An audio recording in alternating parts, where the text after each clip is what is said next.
driving very agitated, hitting cars, and then we saw him throwing his watch and his gloves down. You described this a little while ago, that he took his watch off, his glove, and he just throws them on the ground, right? You can see how upset he is, and just his whole attitude, everything he's done just tells you that this guy's really unhappy about something. And clearly they've seen this, they've studied him, they've watched him, and hopefully they have a better handle on just what kind of person they're dealing with in this pursuit. But as you pointed out, very difficult. There's not a whole lot you can do. There's very few ways that they can really try to stop him. They can't really do a pit maneuver. And now we saw that they have some motorcycle units right there behind him, and hopefully that will give them the upper handle on this whole situation. So they started off as definitely. They started off as trying to stop this motorcyclist for speed. Obviously, he did not stop, and Officer Ming Shu with the CHP told us that there's no plate visible on this motorcycle, so they have not been able to see who it's registered to and make contact with anyone. They don't know if the stolen motorcycle or the person that it's registered to is the driver himself. But this has been going on starting in Rancho Cucamonga. Here we are now in Burbank.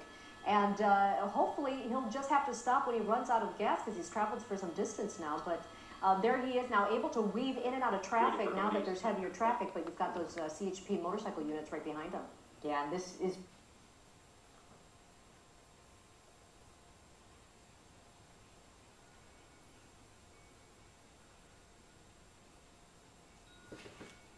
Exit there for a moment. He went through that intersection and then went right back on the freeway. It was a kind of a dangerous move there, passing a car on the right-hand side. He is northbound 170 at this point, coming up to Chandler you think it Boulevard. feels good on his hand? Still northbound on that 170 freeway. Was he waving? Dangerous move there as he proceeded off the off-ramp there. Now he's looking at him. He's looking at his hand like he's in pain. That move must have caused him some pain there, going through, probably having to brake. You know, he had to slow down a bit there, maybe squeezing that wrist. Was painful for him, but again, a very sketchy move there as he exited the freeway last minute and then jumping right back on the freeway. You can see him, definitely he's got some pain. Look at him switching his hand here. Switching hands. He's now throttling with his left hand. Oh, wow. So, you know, he may be having trouble with both hands at this point. Oh, my But look at him. He's very, very agitated at this point. Very dangerous for this driver. Left-handed, crossing his arms there, pulling on that throttle, but continuing to drive. And look at that. I mean, now he's switching back over to a normal position with his hands. But, you know, very dangerous situation for this driver, this motorcycle. He's definitely in some pain. And, you know, it just boggles the mind why he wouldn't just pull over and give it up. Yeah, and you can easily understand how at that rate of speed, by reaching out and even putting his hand in the way of another car as he's passing, allowing the other car to smack him in the hand and in the wrist, that he could have broken a bone. He could have broken several bones. He looks like he's having a really rough time just handling the bike down there, Gil. Oh, yeah, definitely. He's definitely in some pain, serious pain here. But he continues on. You know, look at him. I mean, I mean, maybe he's playing this up for us. I don't know. But certainly when he hit that vehicle with his left hand, it definitely broke his watch. So you can imagine at the speeds he was traveling at the time, about 80 miles an hour, hitting someone's mirror like that, or the vehicle at the very least, he almost is looks going to like do some crying. major damage. Yeah. Yeah, exactly. Yeah, you he's gotta wonder. bowing down his head. You got to wonder. I mean, like you said, this could be simply some drama, you know, created by someone who knows that he's being followed and wants to play it up. But it also could easily be someone who is in a great deal of pain. You know, sometimes when you injure yourself, it doesn't really kick in. The shock at first kind of masks the pain, and then after a while, you really begin to feel it. And that might be... It could well be what we're seeing right now. He could have easily injured himself very seriously. Oh, this is very dangerous here. You know, he's picked up speed here really fast. He's approaching traffic on the 170 coming up to Roscoe. The traffic is always heavy here. There's a new bridge that they built here, commuter lanes here to get on that 5 freeway. We can see out the window that the traffic is backed up. You can see him passing cars. He's starting to slow down, shaking his wrist there, but very dangerous. Approaching the traffic, he speeds up. You know, it really speaks to this guy's mental status. I mean, thinking about you know, just the cars changing lanes. Look at that, real close to that motorcycle. Almost hit it. Almost hit that fellow motorcyclist there.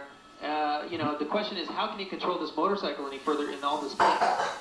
Yeah, Gil, thank you. Let's go to the phone right now. We have Officer Vince Ramirez with the CHP. And Officer Ramirez, can you tell us, you've got some motorcycle units behind this guy, right? That is correct. It looks like we have a couple of motorcycle units behind this vehicle. Again, you know, each of these pursuits is different. In this situation, obviously, being a motorcycle being a little more agile and able to maneuver between vehicles. So, you know, looks like he's running out of real estate here. But, Officer Ramirez, I'm so sorry to cut you off, but we're going to go back up to our Gil Lavis and Sky 9 to tell us exactly where this guy is right now. He obviously went off the freeway into a construction zone of some sort. Where does this lead him, Gil? That's right. This is right at the 170 and the 5 freeway, the construction area. There, he's down. He's down on the ground. He's given it up here. He didn't have anywhere to go at this point. The 5 freeway is just in front of him. And you can see he's just in agony there. But he went off into the construction area on that 170. There's officers with the guns drawn, both motor officers there with the gun drawn. They're talking to him at this point. They're seeing if he's going to resist or not, but he's not moving. And there he's not complying with the officers. They want him to lay down, lay flat, and that's what he's done now. They've had to make him get into that position because he's not responding. There they go. The officer's doing a great job here, putting the cuffs on him. But this pursuit is over in a very dangerous spot. This motorcyclist had nowhere to go as he got into that construction zone right there in the midst of the 170 and the 5 interchange here near Pacoima. Wow. Yeah, he's not resisting. The suspect is now in custody. He's not resisting now at all, and this is one of the few